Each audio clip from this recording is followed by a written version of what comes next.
మన్యం జిల్లాలో విష జ్వరాలు, సీజనల్ జ్వరాలు వస్తున్నాయి అన్న వార్తపై మన్యం జిల్లా కలెక్టర్ శ్యామ్ ప్రసాద్ స్పందించారు. ఈ సందర్భంగా మన్యం జిల్లా పాలకొండ డివిజన్లో ఉన్న ఏరియా ఆసుపత్రి సందర్శించి రివ్యూ నిర్వహించారు.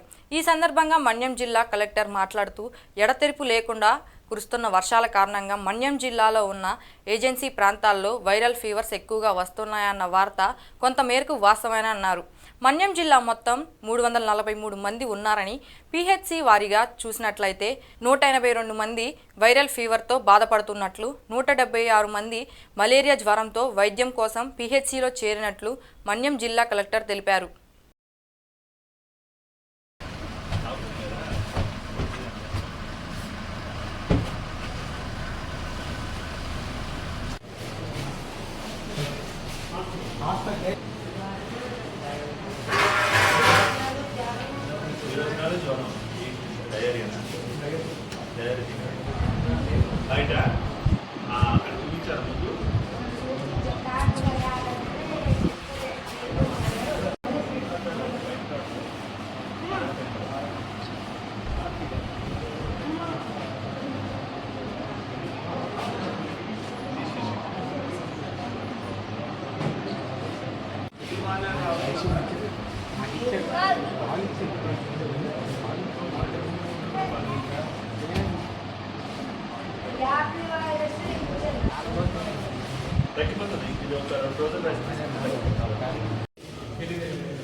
ఇది సార్ మంచి జనరల్గా ఓకే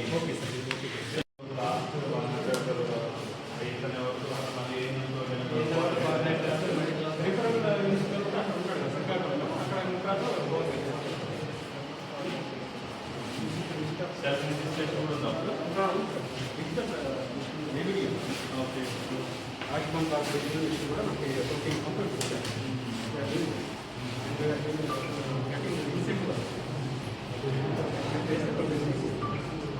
అది ఎక్కువ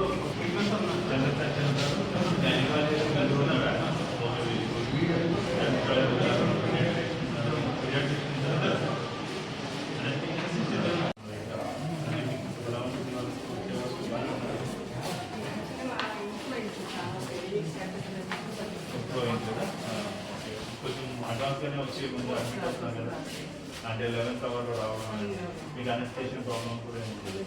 మీకు మోస్ట్లీ క్యాన్సర్కి అనస్థిషియా అంత అవసరం ఉంటుంది కదా, ఉంటుందా? ఆన్ కాల్ కూడా ఇక్కడ అవసరం లేదు, మాకు 2 ఉన్నారు కాబట్టి.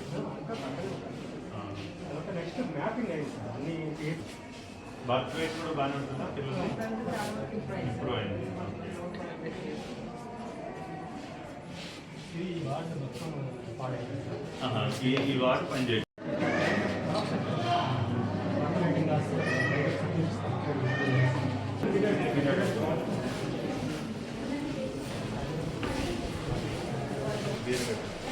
ఏమైంది బాబుకి? ఎలా వచ్చింది జ్వరం? అంటే దోమల వల్ల, లేదంటే తాగడం వల్ల, నీళ్ళ ఏంటి? మళ్ళీ నార్మల్ ఫీవర్.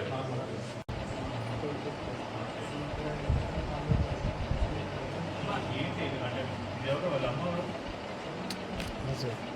మనవాడా? అంటే మీ ఇంట్లో ఎప్పుడు దోమల మందు కాలంలో బాధలేవా?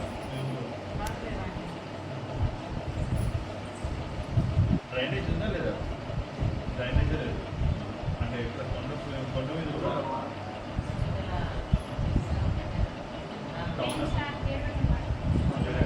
Clean area.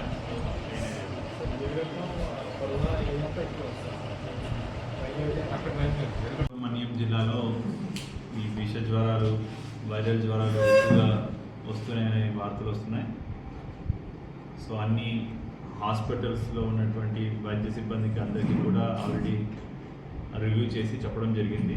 అదేవిధంగా ఈరోజు పాలకొండ ఏరియా హాస్పిటల్ కూడా విజిట్ చేయడం జరిగింది. ముఖ్యంగా ఇక్కడ ఎక్కువ అడ్మిట్ అవుతున్నారనే పేపర్లో కూడా చాలా ప్రకటనలు వచ్చాయి. సో ఈ రోజు వరకు అయితే మాత్రం మన జిల్లాలో మామూలు ప్రాథమిక ఆరోగ్య కేంద్రాల్లో 343 మంది జ్వరాల అలాగే మన ఏరియా హాస్పిటల్స్లో 182 మంది దాకా ఫీవర్ కేసెస్ రిపోర్ట్ అయినాయి. అందులో మలేరియా వరకు చూస్తే సుమారుగా 170 మంది దాకా మలేరియా కేసెస్ రిపోర్ట్ అయ్యాయి. సో అన్నీ కూడా ఇంచుమించుగా ట్రీట్మెంట్ చేసి వెంటనే అంటే పిహెచ్సి స్థాయిలోనూ అలాగే ఏరియా హాస్పిటల్ స్థాయిలో కూడా మనం కావాల్సిన మందులు కూడా ఏర్పాటు చేయడం జరిగింది. సో వైద్య సిబ్బంది కూడా చాలా శ్రద్ధగా ఈ కేసెస్ అన్నింటినీ కూడా అటెండ్ అవుతున్నారు. ఎక్కడెక్కడ వాళ్ళకి ట్రీట్మెంట్ ఇవ్వడం జరుగుతుంది సరైన సమయంలో. కొంతమంది ముఖ్యంగా ఈ మలేరియాతో పాటుగా అనీమిక్గా అంటే రక్తహీనతతో కూడా బాధపడుతున్న వాళ్ళకి మనం రక్తం కూడా మన ఇక్కడ యూనిట్స్ బ్లడ్ స్టోరేజ్ బ్యాంక్స్ నుంచి తీసుకొని వాళ్ళకి ఇవ్వడం కూడా జరుగుతుంది. సో కానీ సహజంగా ఏంటంటే ఏరియా హాస్పిటల్ కొంచెం బెటర్ వైద్యం వస్తుందని కొంతమంది పబ్లిక్ వచ్చే అవకాశాలు ఉన్నాయి కాబట్టి దానికి కూడా మనం ప్రిపేర్డ్గా ఉన్నాం. నేను చెప్పాను కదా 16వ తారీఖు నుంచి వచ్చే నెల 2వ తారీఖు వరకు జరుగుతుంది. అంటే ఒకేసారి ఇక్కడ ఒక గ్రామ పంచాయతీ పరిధిలో 20-30 హ్యాబిటేషన్స్ కూడా ఉంటాయి. సో ఉన్న సిబ్బందిని ప్రకారంగా వారు అన్ని దశల వారీగా అన్ని గ్రామ పంచాయతీలు కూడా కవర్ చేయడం జరుగుతుంది.